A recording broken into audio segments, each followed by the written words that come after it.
کچھ عرصے بعد جب آپ نے مختلف علاقوں میں اموال واجبہ اکٹھے کرنے کے لیے اپنے نمائندے بھیجے تو قبیلہ بنی مستلق میں بھی اپنا ایک نمائندہ بھیجا۔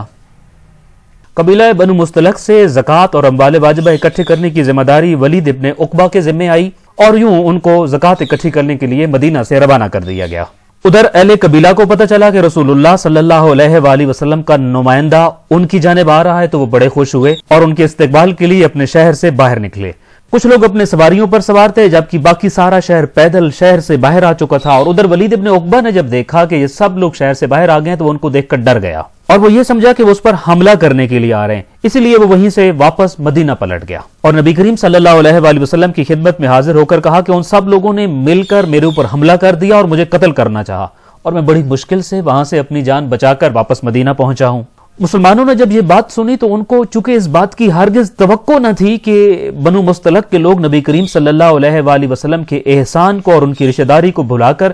ان کے نمائندے کی جان لینے کے درپے ہو جائیں گے اور اس پر حملہ آور ہو جائیں گے، یہ خلاف توقع تھا ان سب لوگوں کے لیے، اس لیے وہ بڑے حیران تھے اور پریشان تھے اور غالباً نہایت غصے میں بھی تھے، جیسا کہ بعض روایات میں ملتا ہے کہ بعض لوگوں نے تو نبی کریم صلی اللہ علیہ وآلہ وسلم کو یہ مشورہ دیا کہ دوبارہ ان پر ایسا حملہ کیا جائے کہ ان میں سے کوئی فرد زندہ نہ بچے اور وہ باقی لوگوں کے لیے عبرت کا نشان بن جائیں، مگر نبی کریم صلی اللہ علیہ وآلہ وسلم حالات کی نزاکت کو جانتے تھے، اس لیے آپ نے اپنا ایک اور نمائندہ وہاں بھیجا جو حالات کی تصدیق یا تردید کر سکے۔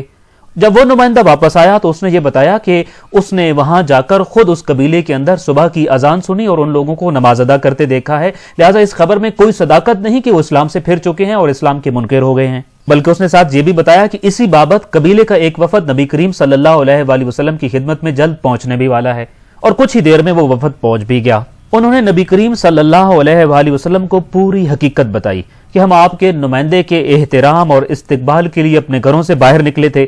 اور اپنی زکوٰۃ دینے کے لیے تیار بھی تھے، لیکن وہ اچانک منہ موڑ کر آپ کی طرف چلا آیا اور ہم نے یہ بھی سنا ہے کہ اس نے آ کر یہاں ہمارے بارے میں غلط اطلاع دی ہے، حالانکہ ہم اسلام کے پابند اور زکوٰۃ دینے کے لیے مکمل تیار تھے اور تیار ہیں۔ اب اسی قبیلے سے 3 مختلف خبریں آ چکی تھیں۔ پہلی خبر جو ولید ابن عقبہ لایا تھا،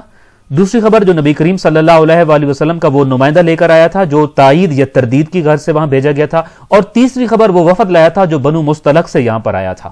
نبی کریم صلی اللہ علیہ وآلہ وسلم خاموش تھے اور اسی دوران جبرائیل امین نازل ہوئے اور خالق کائنات کا یہ پیغام بھیجا، یا ایھا الذین آمنوا ان جاءکم فاسق بنبأ فتبینوا ان تصیبوا قوما بجہالۃ فتصبحوا علی ما فعلتم نادمین، یعنی اے ایمان والو، اگر کوئی فاسق تمہارے پاس کوئی خبر لائے تو تحقیق کر لیا کرو،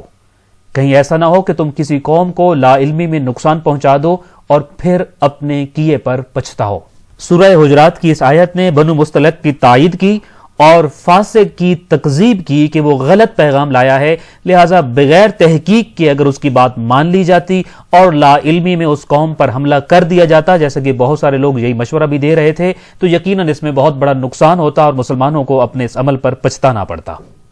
خالق کائنات نے قیامت تک کے لیے مسلمانوں کو نبی کریم صلی اللہ علیہ وآلہ وسلم کے تھرو یہ پیغام دیا ہے کہ ایمان والو، جب بھی تمہارے پاس کسی بارے میں کوئی خبر آئے اور خبر لانے والا فاسق ہو تو پھر خبر کی تحقیق کر لیا کرو، وگرنہ اس کی خبر میں تمہارے لیے یقیناً نقصان کے پہلو پوشیدہ ہوں گے۔ ناظرین اکرام، ہماری زندگی میں بھی کئی ایسے مواقع آتے ہیں کہ جب ہم کسی شخص کی دی گئی خبر کی تحقیق کیے بنا کچھ فیصلے کر جاتے ہیں، یا کم از کم کچھ چیزوں کے بارے میں اپنا ذہن پازیٹیو یا نیگیٹو، مثبت صورت میں یا منفی صورت میں کوئی رائے قائم کر لیتے ہیں۔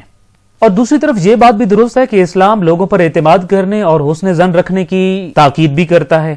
لیکن اس حکم میں فاسق اور ناقابل اعتبار افراد شامل نہیں ہیں، لہذا ایسے لوگوں کی بات پر اس وقت تک یقین نہ کیا جائے جب تک ان کے بارے میں تحقیق نہ کر لی جائے۔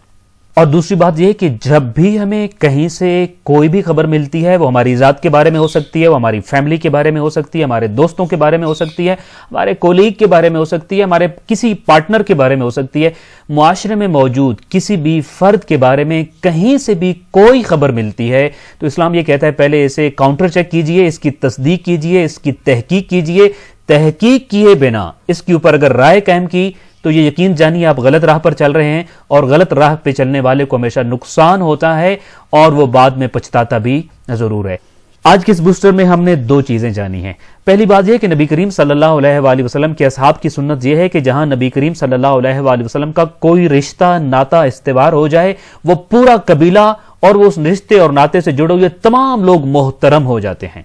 یہی چیز اہل البیت علیہ السلام کے حوالے سے بھی تمام لوگوں کو ذہن میں رکھنی چاہیے۔ اور دوسری بات یہ کہ کسی بھی آنے والی خبر کو من و عن تسلیم کر لینا اور اس پر ری ایکٹ کرنا اسلامی نہیں بلکہ غیر اسلامی طریقہ ہے۔ اسلامی روش اور اسوہ حسنہ رسول خدا صلی اللہ علیہ وآلہ وسلم یہ ہے کہ اس خبر کے بارے میں پہلے تحقیق کی جائے، دیگر ذرائع سے اس کو پہلے چیک کیا جائے اور تمام ذرائع سے چیک کرنے کے بعد پھر اس کے بارے میں مثبت یا منفی کسی قسم کی رائے قائم کی جائے۔ دعائے خالق کائنات ہمیں نبی کریم صلی اللہ علیہ وآلہ وسلم کے پاکیزہ اسوہ پر عمل کرنے کی توفیق عطا فرمائے۔ السلام علیکم ورحمۃ اللہ وبرکاتہ۔